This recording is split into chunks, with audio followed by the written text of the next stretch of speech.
Hello everyone, this is ANURADHA Sharma and you're watching my channel IELTS with ANURADHA. Now turn to Section 1. Section 1. You will hear two colleagues, Mike and Jane, discussing the need for new equipment in their office. First, you have some time to look at questions 1 to 6.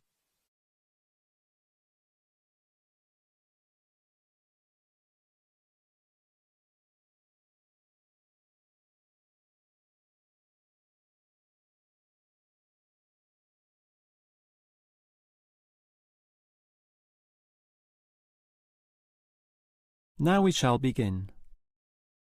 You should answer the questions as you listen because you will not hear the recording a second time. Now listen carefully and answer questions 1 to 6. Hi, Jane. You mentioned that we might need some new equipment in the office. Absolutely. What we've got is too old, and much of it is faulty. Well, you know how difficult it is to replace equipment. I guess I'll just use another requisition form. We can fill it out now. If you don't mind. I suppose you're going to complain about the printer again. Sure, my printer's bad, but the copier is almost unworkable. It jams all the time, it's too slow, and it's already been repaired 4 or 5 times. We've got to do something about it. OK, I'll put that down on the form. So you want a copier, not a printer. And you work in accounts, right? Yes, that's right, the accounts department. OK, but this is a requisition form. There's meant to be a limit on the length of time you can have the item. We need it forever. The old machine's almost useless. The moment it gets repaired, it breaks again. Well, I'll just write ongoing, OK? That basically means the item will stay with us until I say otherwise. Now, the next question is, when do you want it? In a few days? 1 week? It usually takes a while for these things to arrive. If it arrived today, it would be better. We need it as soon as possible. Can you write today? Well, it can't come that quickly. I'll just write immediately. But be warned, that means it may still take some time to get here, perhaps a day or 2. That's annoying. We've got so much unexpected demand right now. Good. I'll write that as one of the reasons. We need 3 reasons, you know, or they won't grant this request. So for the second reason, I'll write original broken. And that's essentially true. It is broken. The truth is always good. But can you think of one more reason? Not really. But those first 2 reasons are surely strong enough, aren't they? Well, I think we still need a 3rd reason.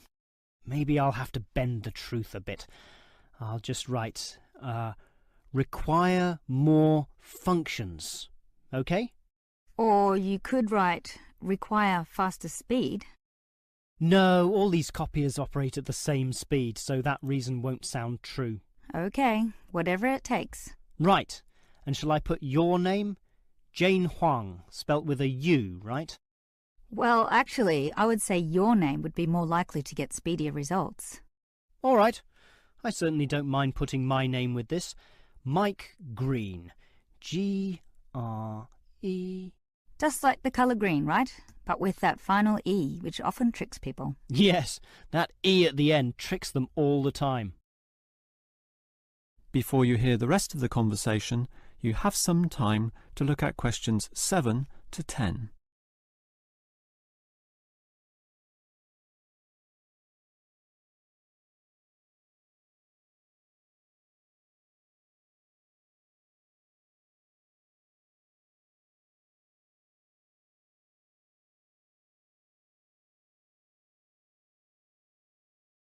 Now listen and answer questions 7 to 10. Actually, Jane, talking about office equipment needed, I've got a list before me of all the items purchased last year. There's certainly a lot, and I can see why the owners are getting concerned. Obviously, some things are necessary in the business, like the 20 boxes of copying paper I've just ordered.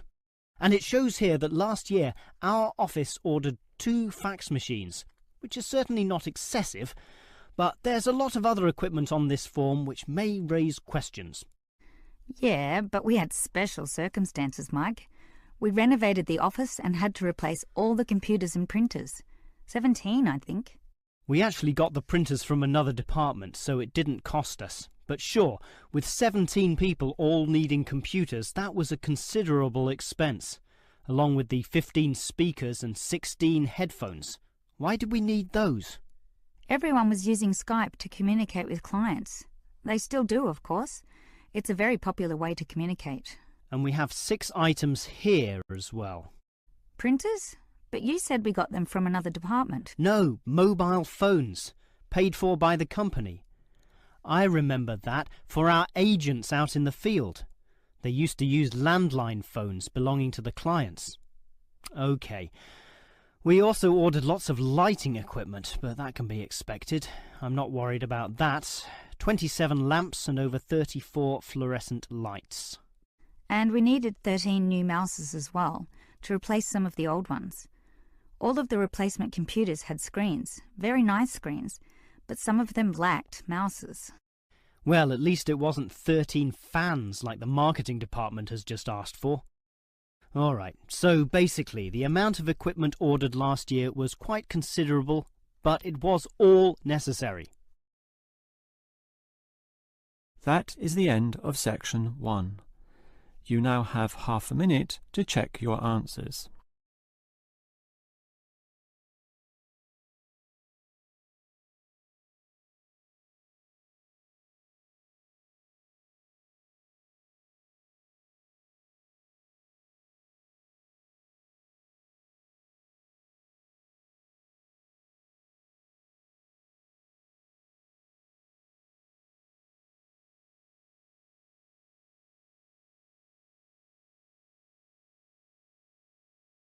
Now turn to section 2.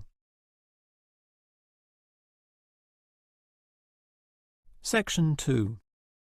You will hear a representative from Easy Travel Travel Agency telling some customers the details of a planned trip to Arthur Island. First, you have some time to look at questions 11 to 15.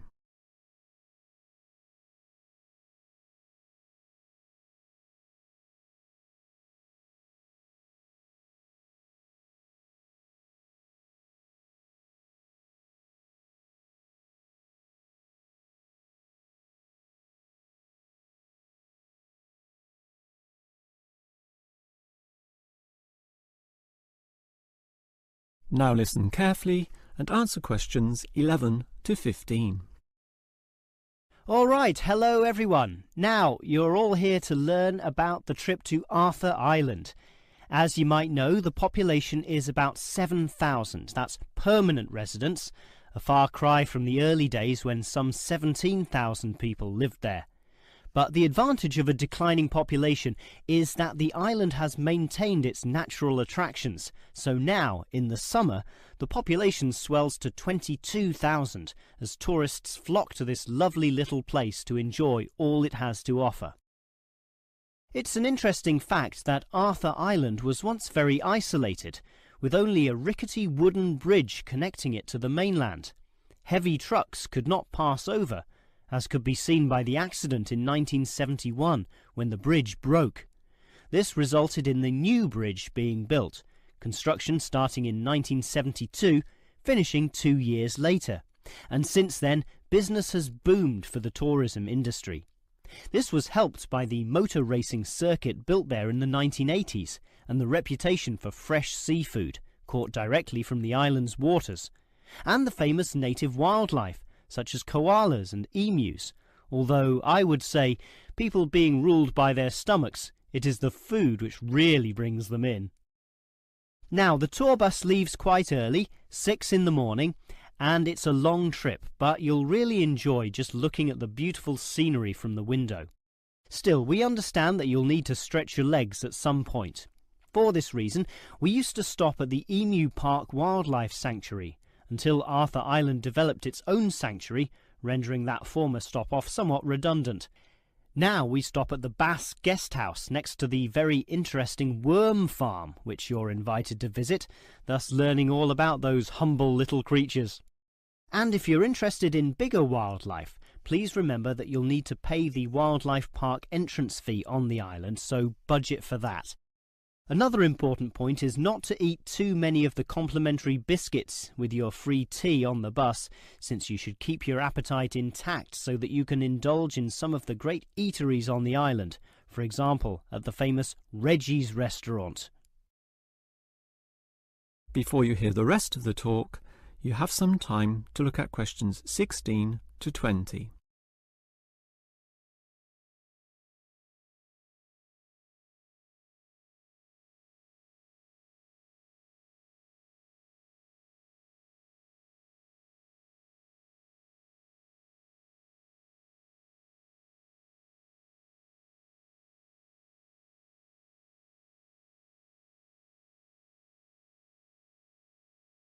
Now listen and answer questions 16 to 20. All right, you know about the history of Arthur Island and the details of our tour there, so let me now tell you a bit about the specific sites and attractions on the island itself. It's a small place, but there's a lot packed in there. If you want to cuddle a koala, the wildlife park is the first place to go. That's on the most easterly point, a small promontory sticking out into Bass Strait.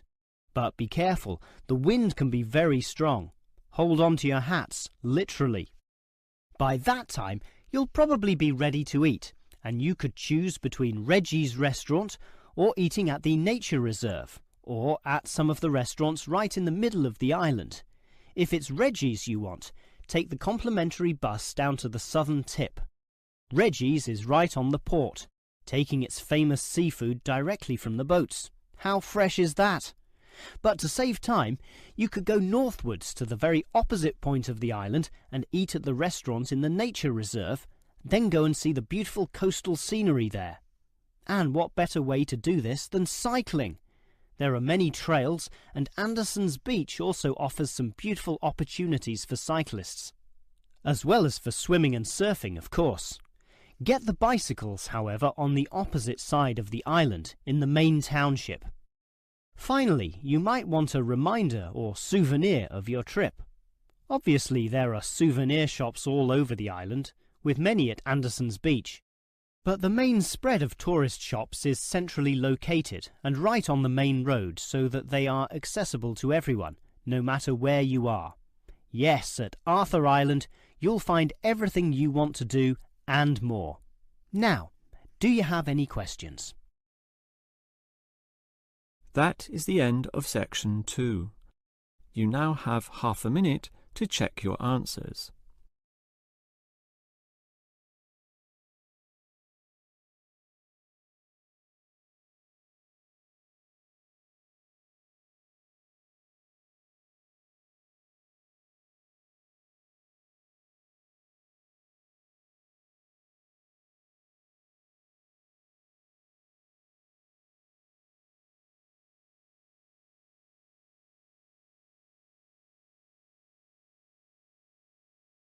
Now turn to section 3.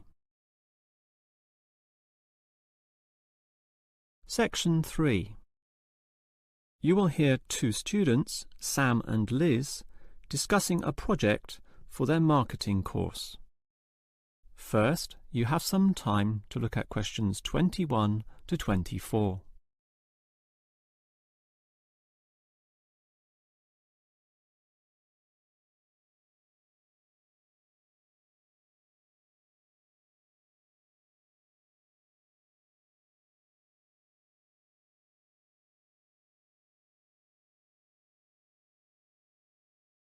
Now listen carefully and answer questions 21 to 24.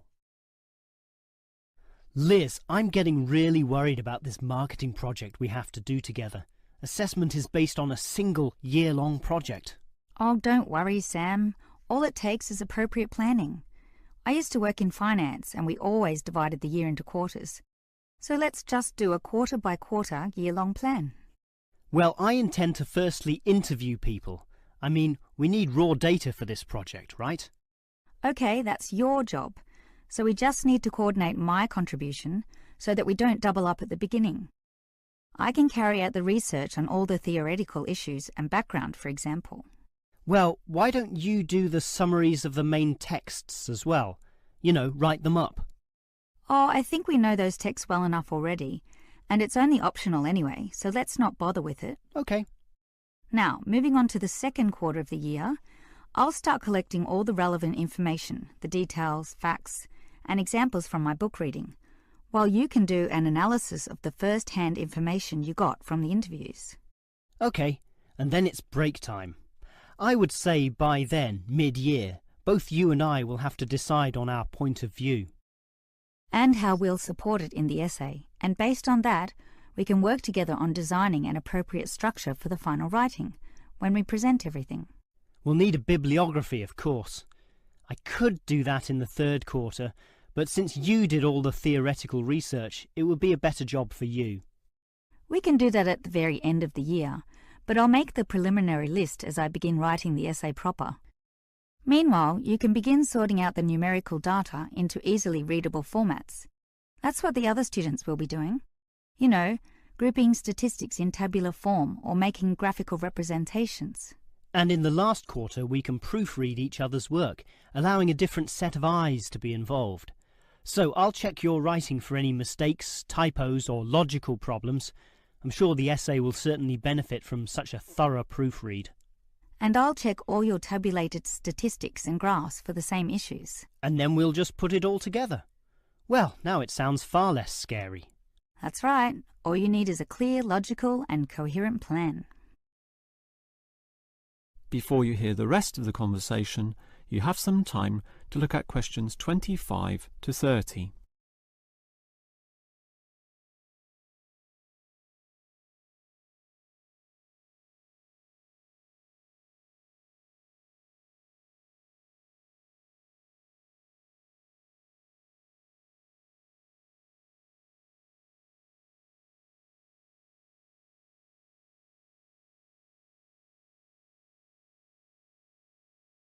Now listen and answer questions 25 to 30.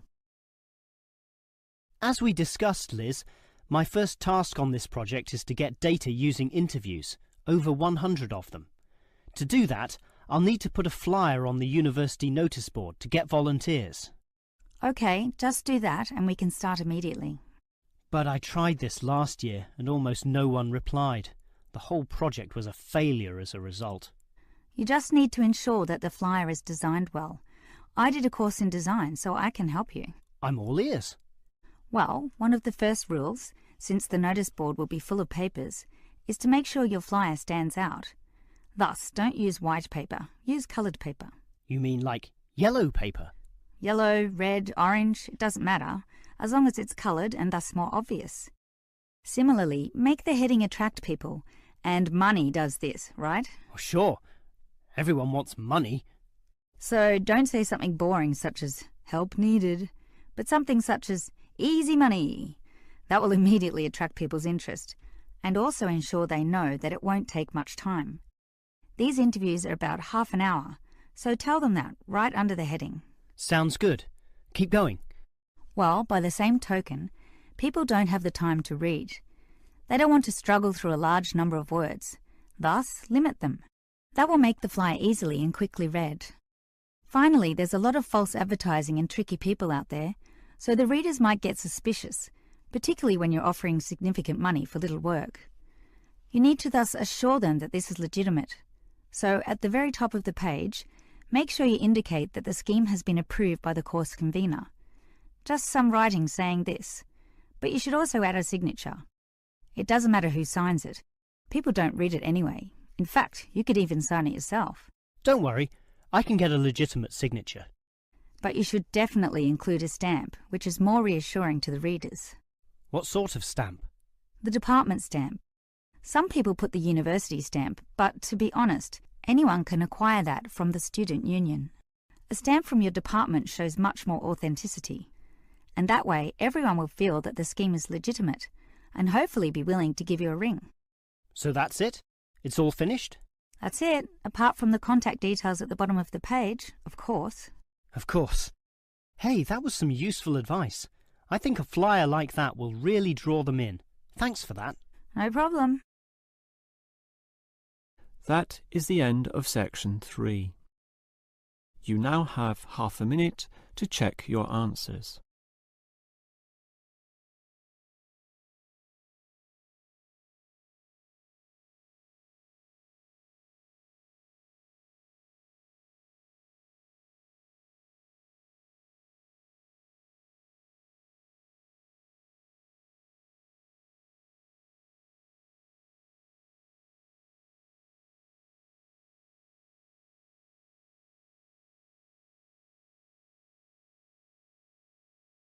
Now turn to section 4. Section 4. You will hear a lecturer discussing movie ratings.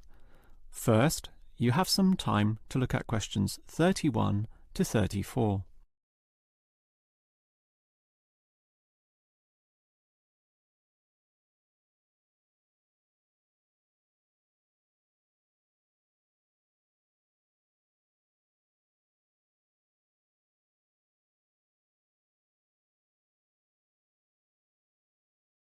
Now listen carefully and answer questions 31 to 34. One of the most popular pastimes all over the world is watching movies, whether that be at cinemas, at homes on the TV through commercial channels, or DVDs, or internet downloads. Given this popularity, it is clear that movies can influence the way people think and act, which is why there must necessarily be a motion picture rating system, so that people are made aware in advance of the movie's content. The factors involved are bad language and the cinematic portrayal of sex, violence, drug use, and antisocial or criminal behaviour. For example, virtually all countries will ban movies outright if the scenes involved glorify crime or show criminals getting away with their goods. Imagine, for example, a bank robbery film where the criminals end up retired in Brazil, living lives of luxury with their ill-gotten gains. Such a message may encourage impressionable young men to go and rob banks themselves, since it seems so easy. Thus, in all movies, crime inevitably leads to bad outcomes, in one way or another, be that prison, unhappiness, or death. Yet there are still variations among countries. In Australia, for instance, it is the government which decides on the rating through a special review board, whereas in America, it is the movie industry itself which decides this through a trade association representing the major studios. Furthermore, different cultures may view movies in different ways. Sexual content is viewed more leniently in Europe, but frowned upon in the West. Yet Western cinema often permits levels of violence which European cinema would never allow. And further complications come in when judging a movie within its historical context. For example, a war movie, designed by its makers to be realistic, will necessarily have graphic violence, which will often be permitted, providing it is not glorified in any way. Before you hear the rest of the lecture, you have some time to look at questions 35 to 40.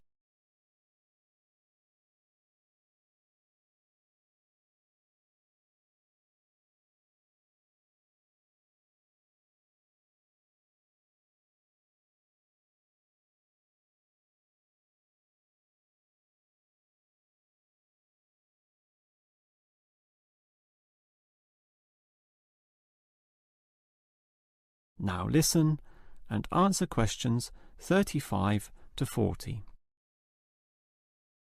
Since America produces the bulk of the world's most watched movies, why don't we look in detail at their movie rating system? It begins with the innocent G rating, standing for general audience, allowing all ages, even very young children, into the cinema. The films are fun and community-oriented, with nothing which would be objectionable. They are often released for the summer holidays, when children are free from school. But if these movies have a mild element of violence or inappropriate and lewd humour, or some scary scenes, then it would be a PG movie, standing for Parental Guidance Needed. This PG rating comes in two forms though. The weak version, a simple PG, or the strong version, PG-13. Most American movies are issued with this latter rating, since it allows the greatest proportion of the population to watch the movie, by which I mean children alongside their parents, while still allowing the movie itself to show society as it really is. Any rating higher than this will restrict children and limit viewership. In fact, if a movie, when shown to the trade association, fails to be issued with the PG-13, the offending scenes are often removed by the movie makers in order to secure this lower rating and ensure the greatest viewership. What all movie studios want to avoid is the R, or restricted rating. This means that younger children can only watch the film if accompanied by their parents, and many young teenagers simply don't want to do this. These films might have swearing, drug use, or horror scenes with blood and gore. And if these images are particularly graphic, the rating is lifted to NC-17. NC means no children. In other words, the movie is for adults only. Since it is the younger market who are particularly intent on paying to see movies, many big cinemas simply don't bother showing NC films. There is simply little to no profit involved, meaning that such films, often made by smaller independent film companies, are similarly released by independent theatres. Even then, these films only have what is known in the business as a limited theatrical release. That is the end of section 4. You now have half a minute to check.